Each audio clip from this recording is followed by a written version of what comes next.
सत्य घटना, सत्य की तहता।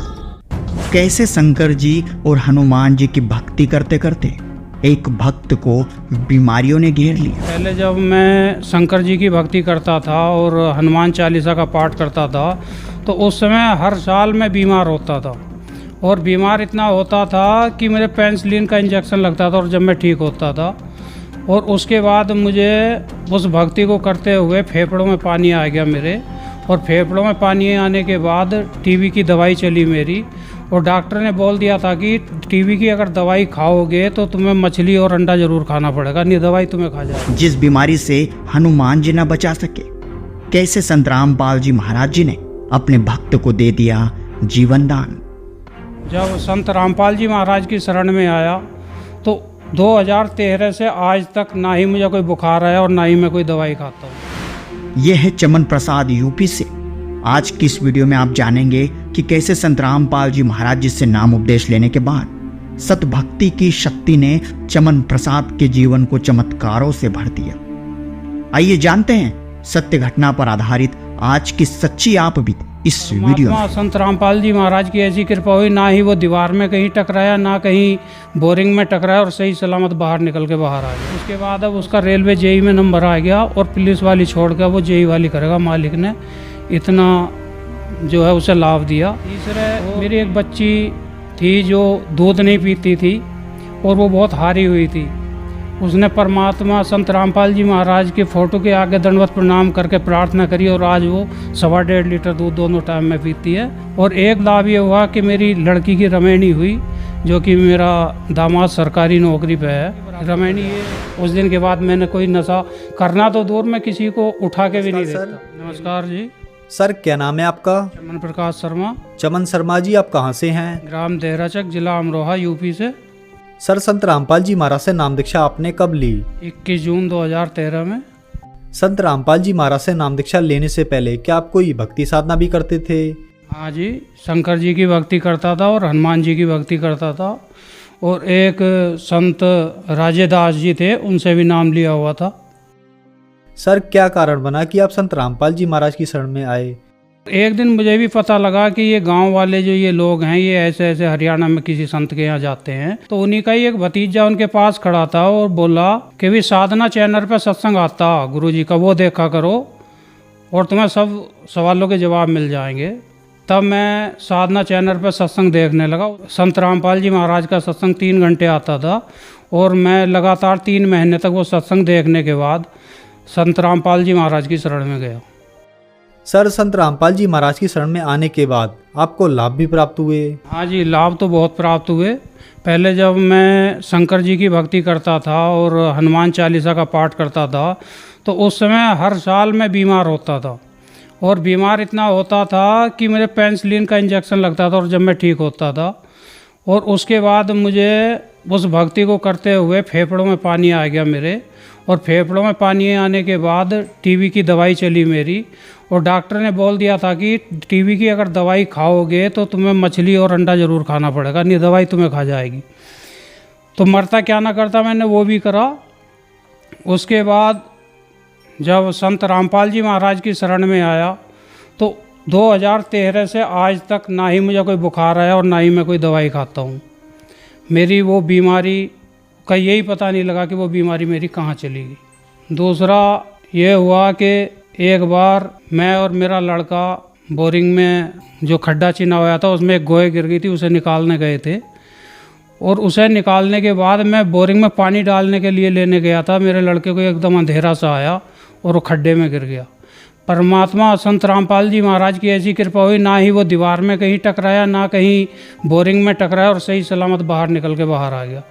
उसके बाद मेरे लड़के का मन नहीं लगता था पढ़ाई में। संत रामपाल जी महाराज से प्रार्थना करी कि मेरा पढ़ाई में मन नहीं लगता, तो गुरुजी ने आशीर्वाद दिया। संत रामपाल जी महाराज ने बोले, बेटा आज के बाद तेरा बहुत मन लगा करेगा।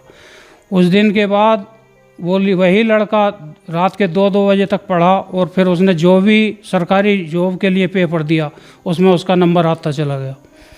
उसने 3 नौकरी सरकारी छोड़ दी जैसे जैसे नंबर आता गया, और अब वो पीएससी में ट्रेनिंग कर रहा है। उसके बाद अब उसका रेलवे जेई में नंबर आ गया और पुलिस वाली छोड़ कर वो जेई वाली करेगा। मालिक ने इतना जो है उसे लाभ दिया। और एक बार मेरी जो पत्नी है वो बुग्गी से गोबर उतार रही थी, तो भैंसा आगे चल पड़ा और उसका बैलेंस ख़राब हो गया। और बैलेंस ख़राब होने के बाद ये सिर वाला जो हिस्सा वो नीचे और टांग ऊपर हो गई। और उसके बाद जब मैंने उसे उठाया तो वो बेहोश थी। लेकिन जब हमने गर्दन हिला जुला के देखी, गर्दन ठीक थी, आके परमात्मा के यहाँ दंडवत किया और कोई दवाई गोली नहीं ली और आज वो बिल्कुल ठीक है। तीसरे, मेरी एक बच्ची थी जो दूध नहीं पीती थी और वो बहुत हारी हुई थी। उसने परमात्मा संत रामपाल जी महाराज के फ़ोटो के आगे दंडवत प्रणाम करके प्रार्थना करी और आज वो 1.5 लीटर दूध दोनों टाइम में पीती है। और एक लाभ ये हुआ कि मेरी लड़की की रमैनी हुई, जो कि मेरा दामाद सरकारी नौकरी पे है। रमैनी ये हमारे गुरु परंपरा में शादी को रमैनी बोलते हैं। और आज हमारे यहाँ सरकारी नौकरी ढूंढने के लिए 15 से 20 लाख रुपया खर्च करना पड़ता है शादी में, जो कि मैंने आज तक एक चवन्नी भी अपने दामाद के हाथ पर नहीं रखी। ये मुझे लाभ मिले। और छोटे मोटे लाभ तो बहुत चलते रहते हैं, जैसे कि कोई हमें किसी चीज़ की ज़रूरत होती, परमात्मा के आगे दंडवत प्रणाम करते हैं, गुरु जी की फ़ोटो के आगे, संत रामपाल जी महाराज के आगे और प्रार्थना करते हैं और सुबह हमें वो काम हमारा हो जाता है। और जैसे कि किसी चीज़ की ऐसी ज़रूरत होती, अपनी ज़िंदगी में कभी मैंने अपने अकाउंट में 1 लाख रुपया नहीं देखा था, जो कि ये भी एक रिकॉर्ड है। लोग सुनने के बाद भी ये कहेंगे कि भी हाँ ऐसा नहीं हो सकता, लेकिन मैं खुद बता रहा हूँ कि कभी ज़िंदगी में अपना 1 लाख रुपये नहीं, आज मालिक ने पूरी मौज कर रखी, किसी चीज़ की कोई कमी नहीं। संत रामपाल जी महाराज की दया से आज हम पूर्ण रूप से संतुष्ट हैं और पूरा परिवार हमारा बहुत ही अच्छे से अपनी भक्ति करके अपने गुजारा कर रहे हैं। सर, क्या आप नशा भी करते थे? हाँ जी, कोई नशा ऐसा नहीं था जो मैं नहीं करता था, और नशा छोड़ने की कोशिश भी करता था, लेकिन नशा छूटता नहीं था। नशा छोड़ने के लिए मैं बीड़ी जेब में नहीं रखता था कि नशा छूट जाएगा, लेकिन जब दूसरा कोई बीड़ी पीता था तो उसका छोड़ा हुआ धुआं मुझे बहुत स्वाद लगता था। मैं कहता दूसरी बीड़ी और लगाओ यार, लगा के दो बीड़ी मुझे।